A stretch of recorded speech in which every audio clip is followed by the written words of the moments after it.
Le corps tatoué, la main amputée d'un doigt et l'allure arrogante. Leur nom signifie perdant.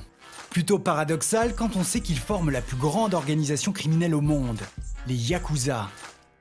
La naissance des Yakuza remonte au Japon du XVIIe siècle, durant l'ère Edo. Ils seraient issus de deux guildes de parias, celle des joueurs professionnels et celle des marchands ambulants, originaires des milieux les plus miséreux de la société. Ces individus auraient formé des bandes armées, rançonnant et tuant pour survivre. Quand au XIXe siècle, le pays du soleil levant s'ouvre à l'Occident, les Yakuza en profitent. Ils développent marché noir et trafics en tout genre pour s'implanter dans toutes les couches de la société. C'est pourtant avec hostilité que la pègre assiste à cette ouverture, synonyme pour elle d'atteinte aux traditions et d'ingérence dans ses affaires. Elle noue alors des alliances politiques aux idées conservatrices, voire extrémistes. Intimidation et assassinat font trembler les ministères nippons.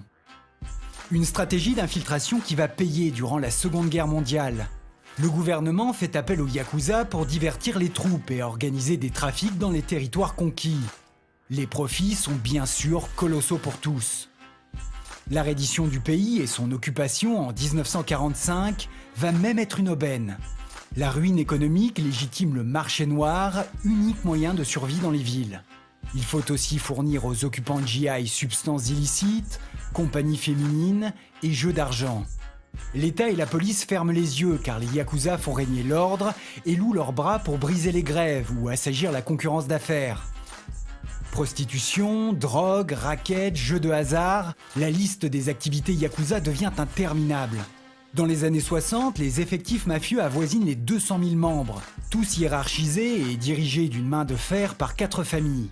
L'empire Yakuza fait partie intégrante du pays. Pourtant, son déclin est proche. Le blanchiment d'argent s'est transformé en véritable usine et la corruption gangrène les plus hautes sphères du pouvoir. La pègre nippone s'est aussi exportée aux États-Unis qui la voient d'un très mauvais œil. Pire, des innocents sont parfois victimes des rivalités entre bandes. Les autorités décident de réagir. En 1992, on vote enfin une loi anti-gang et on démantèle certains clans. Les autres doivent adopter un statut légal d'association ou d'entreprise. Résultat, le nombre de Yakuza tombe sous la barre des 60 000. Mais leurs activités se maintiennent par une clandestinité accrue. On ne se débarrasse pas aussi facilement de ces bandits tatoués. Un tatouage coloré, traditionnellement perçu comme négatif, l'iretsumi. Couvrant parfois l'intégralité du corps, il indique le clan d'appartenance et symbolise courage et fidélité. Près de 70% des Yakuza en portent un. Tout aussi représentatif, le yubitsume, l'auto-amputation de l'auriculaire ou d'un autre doigt.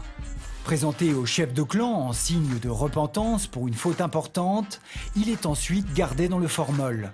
Un rappel de ne jamais enfreindre le code d'honneur familial. Près de la moitié des Yakuza auraient ainsi égaré leur petit doigt.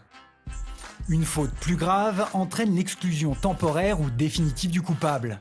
Pour une disgrâce, un Yakuza soucieux de son honneur ira même jusqu'à pratiquer le seppuku, suicide rituel par auto-éventration. On ne plaisante jamais avec le code de la famille. Une famille régie par des règles strictes et soigneusement organisées.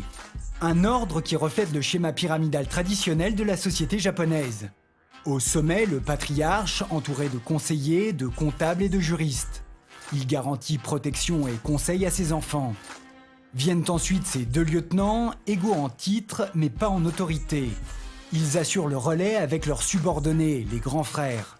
Ces derniers chapeautent les petits frères à la base de cette structure criminelle aussi redoutable qu'efficace. Pour preuve, des dizaines de milliards d'euros de profits annuels. Mais la sélection est rude pour intégrer l'univers des Yakuza. Après une initiation à la criminalité, la recrue partage une coupe de saké salé avec son futur patriarche.